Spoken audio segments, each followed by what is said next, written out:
Students, आज का जो मेरे टॉपिक्स है आज सेल पे है। हाउ मेनी सेल, आज कितने प्रकार के सेल होते हैं, यानी कोशिका खोज किसने किया था? रॉबर्ट हुक ने किया था, राइट। लेकिन सेल के बारे में हम खुद एक सेपरेट वीडियो बनाएंगे, लेकिन आज हम सेल का डिफरेंट बताएंगे कितने प्रकार का होता है। एक्चुअल क्या होता है कि जहाँ तक जो खोज करता है या जानता है या स्टडी करता है, अभी भी साइंटिस्ट ने पूरी सेल के बारे में नहीं जान पाया, लेकिन जहाँ तक पहुँचा है, जहाँ तक जानकारी है वो मैं दे रहा हूँ, ठीक है। तो जहाँ तक हमने बुक से पढ़ा है, सोचा हूँ किसी और को भी ये जानकारी और किसी को भी रियलाइज कराएं, एवर कराएं, ठीक है। तो आज हम क्या पढ़ेंगे कि कोशिका कितने प्रकार के होते हैं। सबसे पहले हम ये बता दें कि कोशिका कई प्रकार की होती है, जिसमें से एक सेल एक जो सेल होते हैं दूसरे सेल से क्या करते हैं? कम्युनिकेट करते हैं, बात करते हैं। ये जीवन पर्यंत नहीं होते, कुछ मरते रहते हैं, कुछ सुसाइड कर लेते हैं, कुछ अपने आप खत्म कर लेते हैं, कुछ मारा मारी करके खत्म कर लेते हैं, एक दूसरे से लड़ भिड़ करके खत्म कर लेते हैं। नेक्स्ट थिंग कि ये जो न्यूरॉन की सेल होती है वो नहीं मरती, वो जीवन पर्यंत में रहती है, जब आपकी डेथ होती है तभी साथ जाती है, राइट। तो आज हम बात करेंगे ये सेल कितने प्रकार के होते हैं जी? एपोप्टोसिस, नेक्रोसिस और ऑटोफैजी और ये एंडोसिस। तो सबके बारे में वन बाय वन डिटेल में बताएंगे। एप्रोसिस हो गया आपका 1, और ये हो गया आपका 2, और ये हो गया आपका 3, और ये हो गया आपका 4। तो आज हम एप्रोटोसिस की बात बताएंगे कि ये इसके अंदर बचपन से ही फंक्शनिंग होती है कि हमें इतने दिन तक जीवित रहना, उसके बाद से अपने आप अंदर की जो जेनेटिक मटेरियल होती है धीरे धीरे वीक होने लगती है। मटेरियल क्या होती है? वीक होने लगती है। तो ये कैंसर सेल में बदलने ही वाला होता है। अगर कैंसर सेल में बदलने ही वाला तो उसके पहले क्या होता है? तो कन्वर्ट होने वाले जब ये कैंसर सेल में कन्वर्ट होने वाले होते हैं तो एक ऐसा पाथवे आता है, इंट्रेसिक और एक्सट्रेसिक, और इंट्रेसिक एक्टिव हो जाते हैं, ऐसा ये पाथवे है। और ये कास्पेज का निर्माण करते हैं। कास्पेज क्या करता है कि उन सेल्स को छोटे छोटे टुकड़े में तोड़ करके डिवाइड कर लेता है, और एटलीस्ट वो छोटे टुकड़े जो हो जाते हैं तो माइक्रोफेज आता है और उनको बॉडी से क्या करता है? कैंसर सेल को बाहर कर देता है। अगर माइक्रोफेज नहीं होता और ये सब नहीं होते तो इंसान को बहुत जल्दी कैंसर हो जाता है और मर जाते हैं। कैंसर सेल में क्या होता है कि यही दोनों क्या करते हैं? खत्म हो जाते हैं, राइट। कैंसर हर एक आदमी के अंदर होता है, ये भी मैं लास्ट में बताऊंगा कि कई तरह के कैंसर सेल होते हैं ना। अब आता है, और दूसरे क्या करता है? ये तो इसका काम हुआ। और दूसरा इंटरेस्टिंग मैंने क्या होता है कि जब इसके क्रोमोजोम के जो अंदर की जो वाल होती है, क्या होता है? सेल की जो क्रोमोजोम के अंदर जो क्रोमोजोम, ये माइटोकॉन्ड्रिया की जो वाल के अंदर जो दीवार होती है उसके अंदर एक साइटोप्लाज्म होता है। साइटोप्लाज्म सी प्रोटीन बनाता है, और सी प्रोटीन बनाने के बाद इसके पार्ट्स को क्या करता है? ब्रेक डाउन करता है, यानी तोड़ता है, और तोड़ कर फाइनली उसे क्या करता है? एक्टिव होकर और क्या करता है? और ये कास्पेज को देता है। कास्पेज का वही काम है जो ये किया बाहर कर देते हैं माइक्रोफेज आकर, राइट। तो ये हुआ आपका, ये खत्म हो गया। अब चलते हैं किस पर? नेक्रोसिस के। जब चोट लगती है, हम एक्सीडेंट इवेंट जो भी होता है नेक्रोसिस, तो इसमें स्वेलिंग होती है, और स्वेलिंग होने से जख्म होते हैं और वो सूजने लगते हैं, ठीक है।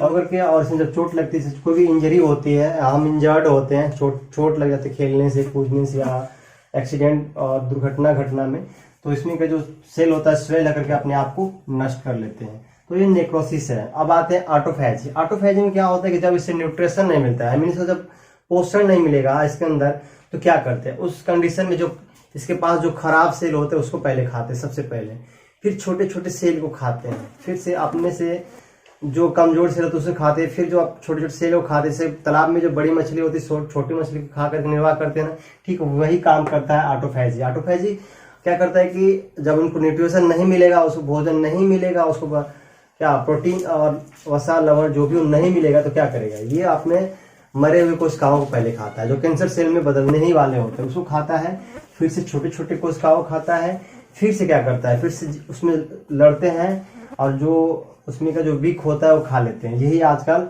इंसान के अंदर भी चल रहा है कि छोटे को मार करके बड़े लोग जीवित रहते हैं, राइट। अभी क्या करता है? दूसरी चीज, इसमें उपवास रखा जाता है। जिस पर्सन को अगर कैंसर हो जाता है तो उसको उपवास इसलिए रखा जाता है कि जो कैंसर सेल हो उसको खा ले जाए। अगर मान लीजिए आपको अगर सूखी रोटी है, सपोज दैट, है ना, तो सूखी रोटी है तो आपको सूखी रोटी कब खाएंगे? अगर आपको हम खीर पूरी या मीट मछली अगर देंगे तो सूखी रोटी खाएंगे? कतई नहीं खाएंगे। ये जब देना बंद कर देंगे तो क्या करेंगे, आप स्वयं सूखी रोटी पे खा करके अपना जीवन निर्वाह कर लेंगे। ओके, और होता है एंडोसिस। और क्या होता है एंडोसिस, ये अपने ही सिमिलर के यानी कि अपने से कोशिकाओं को ये क्या करता है, आपस में ये भाई भाई में ही लड़के खत्म हो जाते हैं। ये 4 तरह के कोशिका हो गए। हर एक इंसान के अंदर कैंसर सेल होता है, हमारे में भी है और सब में है, कैंसर अवेलेबल होता है। ठीक है, ये जो एंडोलेंट कैंसर सेल है, एंडोलेंट, इसे हम क्या बोलते हैं, टॉर्टल यानी कि कछुआ। ये सेल्स हर एक पर्सन में अवेलेबल होता है, लेकिन ये कुछ करता नहीं है, ये नुकसानदायक नहीं, ये घूमता फिरता रहता है। हाँ, लेकिन इसको जो अगर आप क्या करेंगे, टॉर्चर करेंगे, परेशान करेंगे, तो ये सीधे सीधे एग्रेसिव सेल में कन्वर्ट हो जाए, क्योंकि एग्रेसिव सेल डेंजर होता है ना। ये क्या होता है, ये डेंजर होता है। ठीक है, इसी जब ब्रेस्ट या थायराइड ग्लैंड्स में अवेलेबल पाए जाते हैं, लेकिन ये नुकसान नहीं करते हैं। जब इसको रेडिएशन की जाती है, जब इसको डॉक्टर ने चेकअप किया, रेडिएशन हो गया या कीमोथेरेपी हो गया, उस कंडीशन में क्या होते हैं, गुस्से में आकर के एग्रेसिव सेल में कन्वर्ट होते हैं। इसको रैबिट बोलते हैं। रैबिट क्या बोलते हैं, रैबिट यानी कि खरगोश। ये हमेशा जंप करके दूसरे सेल में चला जाता है, इससे एग्रेसिव सेल कहते हैं, कन्वर्ट होते हैं इसमें। एग्रेसिव से एंडोलेंट सेल भी एग्रेसिव सेल में बदल सकते हैं, राइट। और कैंसर होता क्या है, कैंसर ये होता है कि हमारे जो सेल होते हैं वही डेवलप करते हैं। जैसे कि मान लीजिए कि यहाँ कोई हार्ट है, ये हार्ट हो गया, ठीक, और हार्ट से सारे सेल्स को क्या बोलता है, न्यूट्रिशन मिलता है, पंप करता है।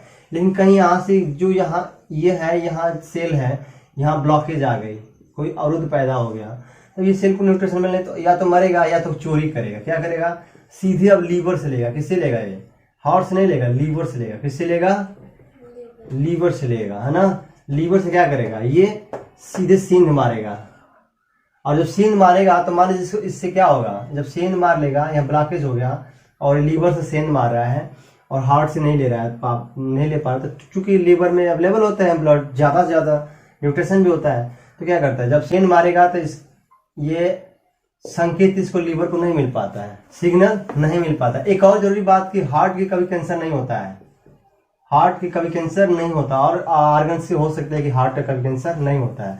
तो जब सीन मारेंगे तो ये सिग्नल नहीं दे पाएगा कि कितनी हमको चाहिए, और ये जरूरत से ज्यादा, जहां 1 रोटी खाता तो वहां 2 रोटी 4 रोटी चुराएगा, और इसके जहां भी सेल जाएंगे ये डेवलप होना शुरू कर देंगे यहीं पर। और इसके सेल अगर नेटवर्क के अंदर यहाँ भी आएगा तो ये भी यहीं से लीवर से ही चुराएगा, डायरेक्ट यहीं चुराएगा, और ये भी बढ़ेगा। तो हर जगह नेटवर्क जरिए ये फैल जाते हैं और कैंसर फाइनली हमको हो जाती है। और ये जो ब्रस्ट होते हैं, फटते हैं, तो इंसान क्या करते हैं, मौत है। कर्व्स है, केकड़े का कैंसर पर दिखाता है ना फिगर वगैरह, तो केकड़े का जो ब्लड होता है सबसे महंगा बिकता है, सब जीवों में सबसे महंगा केकड़े का ब्लड बिकता है, और ये ब्लड कैंसर की दवा बनाने में काम आते हैं। ओके, तो मुझे लगता है कि छोटी सी वीडियो में बहुत सारी इंफॉर्मेशन मैंने प्रोवाइड करी आप लोग को। Okay, bye.